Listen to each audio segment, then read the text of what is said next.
खुलुमबाय गोजोन फुंबिलि बयनिसिमबो नोंथांमोनखौ आंनि चेनेलाव गासैखौबो बरायनाय बावहरग्रोनाय थाबाय आसा खालामो नोंथांमोना खौरांखौ नायनानै मोजां मोनगोन। नलबारियाव मोनसे बिखा खामथाव खास्रि बिस्रि जाथाय जादों। नलबारिनि गाजिपारायाव अर खामनायनि जाहोनाव न'आ गाज्रि खामनायजों लोगोसे न' सिङावनो अरजों गोथाङै खामथार जानानै सासे आइजोआ जिउ खहा जादों। बे गिख्रंथाव जाथायाव अर खामजानाय आइजोखौ सुवला दास होननानै मिथिनो मोननाय जादों। सुलुंनिफ्राय मिथिनो हानाय बादिब्ला बे गिख्रंथाव अर खामनाय जाथाया फुंनि 8 रिंगा एबा 9 रिंगानि गेजेराव जादोंमोन। जायगानि सुबुंफोरा बे अर खामनाय जाथायखौ कारेन्टजों सर्ट सार्किट जानानै खामदों होननानै फोरमायदों। जाथाय जानायखौ नुनायनि उनाव जायगानि सुबुंफोरा फैनानै अर खोमोरग्रा हान्जाखौ लेंहरनानै उननि समाव अरखौ खोमोरनो हायो। नाथाय दुखुनांथाव बे अर खोमोरग्रा गारिया सफैजासिम अरा गोबां गोख्रैथिजों खामनायनि जाहोनाव आइजोआ अरजों 50% खामजानानै जिउ खहा जाबायमोन। बे गिख्रंथाव जाथायाव खामथार जानाय आइजोआ बे न'आव भारा लानानै गंसे फिसा साहानि गलाखौ सालायगासिनो दङमोन। नाथाय अरजों खामजानानै दुखुनांथावै जिउ खहा जानो गोनां जायो। उननि समाव बे जिउ खहा जानाय आइजोनि गोथैखौ पस्टमर्टेमनि थाखाय दैथायहरनाय जायो। मैया एनडिए 3.0 नि गिबियै गोदान सोरखारनि केबिनेट जथुमखौ गुवाहाटीनि कयनाथरायाव खुंफुंबाय। डक्टर हिमन्त बिश्व शर्मानि दैदेननायाव बे केबिनेट जथुमखौ खुंनाय जायो। बे जथुमायाव गिबि मन्थ्रिजों लोगोसे गासै 4 मन्थ्रि बिथांमोनाबो बाहागो लाफायो। बे केबिनेट जथुमनि गेजेरजों गोबां थांखिफोरखौ आजावनाय जायो आरो बे केबिनेट जथुमाव केबिनेट मन्थ्रि चरण बर' बिथाङा गोनां बिबुंथि फोरमायनायखौ नुनो मोननाय जादों।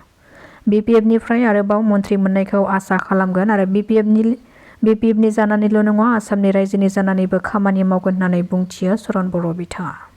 ड्राग्सनि हेंथायै गोख्रों सिग्रोमनायनि गेजेरजों जुरिया पुलिसआ सासे ड्राग्स फालांगिरिनिफ्राय गासै 12था ड्राग्सजों आबुं कन्टेनारफोरखौ ड्राग्स फाननो फैनाय समावनो सासे फालांगिरिनिफ्राय राइजोफोरनि मददजों जुरिया पुलिसआ हमनो हादों। हमजानाय ड्राग्स फालांगिरिखौ आमिरुल इस्लाम होननानै मिथिहोदों। आमिरुल इस्लामखौ एरेस्ट खालामनायजों लोगोसे पुलिसआ बे जाथायजों आरोबाव सोर सोर लोब्बा दङ बेखौ मिथिनो थाखाय सोंनाय फिन्नाय खालामनायखौ जागायो। गिबि मन्थ्रिनि समायखिरा लाखांनायनि उनावनो डक्टर हिमन्त बिश्व शर्मानि बिबुंथि। आसामाव फैगौ 5 बोसोराव आसामनि लाइमोनफोरखौ 2 लाख सोरखारि साख्रियाव माबोरै थिसननायनि थिरांथा लानो हायो बेनि थाखाय चिफ सेक्रेटारिनि आवथायाव मोनसे टास्क फर्स दानाय जादों होननानै फोसावबाय गिबि मन्थ्रिया। बेनि अनगायैबो फैगौ 21-22 खालारनिफ्राय 16थि आसाम आयेन आफादनि जथुमा जागोन आरो बे जथुमायाव एमएलएफोरा समायखिरा लागोन। 21 खालारनिफ्राय आसाम आयेन आफादनि जथुमाया सानबेसे जागोन बेनि सोमोन्दै केबिनेट जथुमायाव थिरांथा लानाय जागोन होननानैबो मिथिहोबावदों गिबि मन्थ्रिया। गसाइगावआव हाग्रानि मैदेरा न' बां सिफायनानै सिलिंखार खालामनायनि जाहोनाव गंनै बर' नखरा गोबां हालाय-हाफाय जानांदों।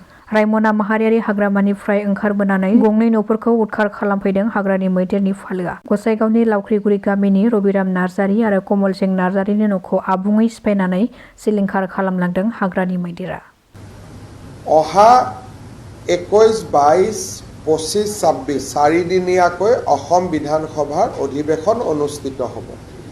বিধানসভাৰ অধিৱেশনৰ পিছতহে মই নতুন দিল্লীলৈ যাব পাৰিম আৰু নতুন দিল্লীত মই ৰাষ্ট্ৰীয় সভাপতি মহোদয়ক সাক্ষাৎ কৰাৰ পিছত কেবিনেট এক্সপানশ্যন বা সম্প্ৰসাৰণৰ বিষয়টো আহিব। মই ভাবোঁ যে জুনৰ প্ৰথম সপ্তাহতহে কেবিনেট এক্সপানশ্যন সম্ভৱ হ'ব। বিজেপিয়ে ব্যক্তিগত আশা আকাংক্ষা বা এছপাৰেশ্যনক প্ৰমোট নকৰে। মই ভাবোঁ যে আমাৰ কোনো বিধায়কে মন্ত্ৰী হ'ব বিচাৰি থকা নাই। এটলিষ্ট মোক কোনেও লগো কৰা নাই, সাক্ষাতো কৰা নাই। সেই ক্ষেত্ৰত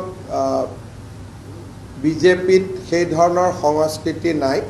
কিন্তু ৰাইজৰ আশা আকাংক্ষা পূৰণৰ বাবে আজি আপোনালোকে কেবিনেটত দেখিছে যে আমি 2টা প্ৰমিছ 2 লাখ চৰকাৰী চাকৰি ইউচিচি আমি অলৰেডি কাম আৰম্ভ কৰিলোঁৱেই। গতিকে ৰাইজক দিয়া প্ৰতিশ্ৰুতিখিনি আমি আখৰে আখৰে পালন কৰিম আৰু সেইকাৰণে বিজেপিৰ মেনিফেষ্টোখন আজি চৰকাৰে as a guiding principle of governance হিচাপে আজি আমি ইয়াক এডপ্ট কৰিছোঁ। তাৰমানে আমি এই গোটেই মেনিফেষ্টোখন লৈ কিমান চিৰিয়াছ তাৰ এটা ষ্ট্ৰং ছিগনেল আজি আমি আগবঢ়াইছোঁ।